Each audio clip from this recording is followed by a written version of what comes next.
All right, Gerald, here's a quick way you can get the ARV on these properties without having to click around too much. So first of all, you search up the property address on Redfin, type it in, press enter. It'll bring up the subject property. This is the one in Delray Beach, listed for $169. It's a 3-1, 1,200 square feet. So then what you do is you scroll down to this map over here, and then you click on this image, and then you click map nearby homes for sale. And then after that, the subject property is right here. I looked at it on the map, just so you know.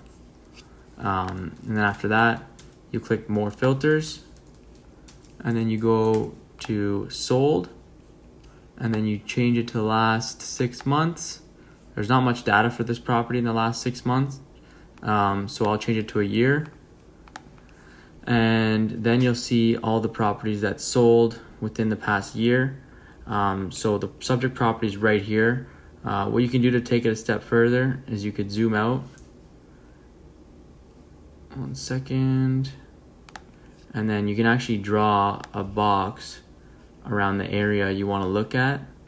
I tend not to cross the major intersections or the main streets, just for the purpose that, the market could be a little different. So like for instance, this one here, 10th Street, I might draw a box around it, whatever's in, this grid here. Gives me a good sense of where the property should be listed.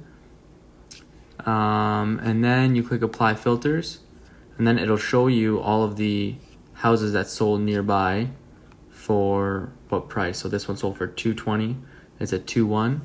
This one sold for $275, it's a 3-3.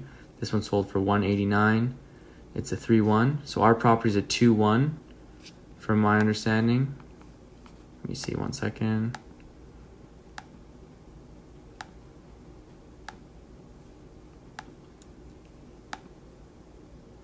Yeah, it's a 3-1, and they're asking 170.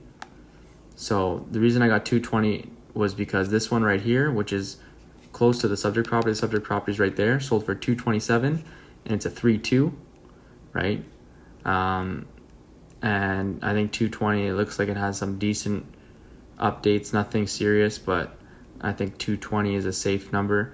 It's hard to get a solid ARV with not much data, but I'm looking at the closest property with the closest specs, right? And you can even take it a step further by even going and adding, minimum bedrooms, 3, and then, minimum bathrooms, 1 in our case, because it's only a 3-1. And then you can even go square feet. It's 1,200 square feet, so you can look at things from 1,000 square feet to 1,500 square feet.